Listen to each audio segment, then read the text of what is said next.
सोलापुरामध्ये गॅसच्या रांगेत उभा असलेल्या तरुणाला भोवळ आली। गॅससाठी भर उन्हामध्ये उभं राहिल्यानंतर तरुणाला भोवळ आली आहे। सोलापुरातल्या कुमठा नाका या परिसरातली ही घटना आहे। घरगुती गॅस मिळवण्यासाठी आणि केवायसी करण्यासाठी लोकांची मोठी गर्दी ही गॅस एजन्सी समोर होते आणि भर उन्हाच्या पाऱ्यामध्ये एकाला भोवळ आल्याचे समोर आले।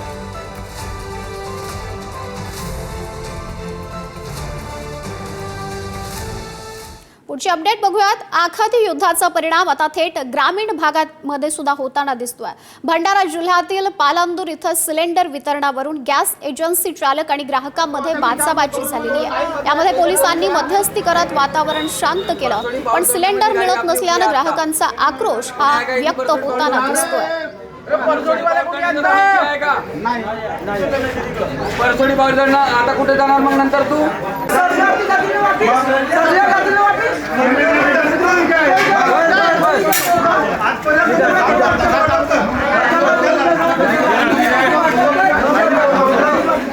पोलिसांनी या वादामध्ये मध्यस्थी केली आणि हा वाद मिटवलेला। सिलेंडर मिळत नसल्यानं ग्राहकांचा आक्रोश हा ठिकठिकाणी बघायला मिळतो आणि तीच परिस्थिती भंडारामध्ये सुद्धा बघायला मिळाली। पुढची बातमी बघूयात। वसई विरार शहरामध्ये गॅस सिलेंडरच्या तुटवड्यामुळे नागरिकांचे हाल होत आहेत। भर उन्हामध्ये गॅस सिलेंडरसाठी नागरिकांच्या लांबच लांब रांगा आजही बघायला मिळतात। गॅस सिलेंडर बुक करून 20 दिवस उलटून सुद्धा डिलिव्हरी काही मिळत नाहीये। गॅस सिलेंडर मिळत नसल्यानं नागरिक हे संतप्त झालेत। विरार, फुलपाडा, सहकारनगर, मनवेलपाडा, चंदनसार परिसरातील नागरिकांचे हाल होत आहेत। प्रशासनानं गॅस सिलेंडर घरपोच सुरळीत करावा अशी मागणी ग्राहक करतात।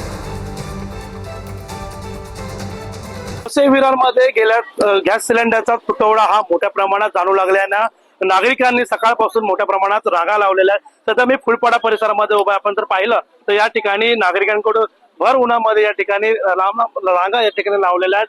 गॅस सिलेंडर बुक करून त्यांना मिळत नाहीये, त्यामुळे नागरिक संतापलेले आहेत आणि प्रशासनाकडे मागणी करतात की आम्हाला सुरळीत गॅस सिलेंडर हा घरपोच मिळावा अशी मागणी आता हे या ठिकाणी गॅस ग्राहक करत आहेत। आपल्यासोबत काही नागरिक आहेत, बुक करून त्यांना मिळत नाही। काय सांगाल, सिलेंडर बुक करून तुम्हाला मिळत नाही? सिलेंडर 10-15 दिवस बुक करून सुद्धा मिळत नाहीये। मला डिलिव्हरी डेट देऊन सुद्धा 28 तारीखचा डेट दिलाय डिलिव्हरीचा, अजून 1 तारीख झालाय तरी अजून सिलेंडर पोहोचला नाहीये। माझा सिंगल सिलेंडर आहे। काय एजन्सी कडून काय सांगणार तिथे? काय ते लोक बोलायला तयार नाहीये, तर कोण आमच्याशी मेसेज दाखवून सुद्धा काय बोलायला तयार नाहीये। माणूस तर काय करणार, कुठे जायचं? इथे सगळं लाईन लावलंय माणसा, कोणाशी बोलायचं आम्ही? काय सांगाल, सकाळपासून लाईन लावलेली? आज 20 दिवस झाले, बाटले माणसांना भेटत नाही, तर तुम्ही द्या ना, तुमच्या माणसांना पाठवा ना, आपापल्या एरियात घरपर्यंत पोचवा बाटले। सगळे कारगिल मनवेल पासून येऊन इथे लाईन लावणार 150, 200 माणसं।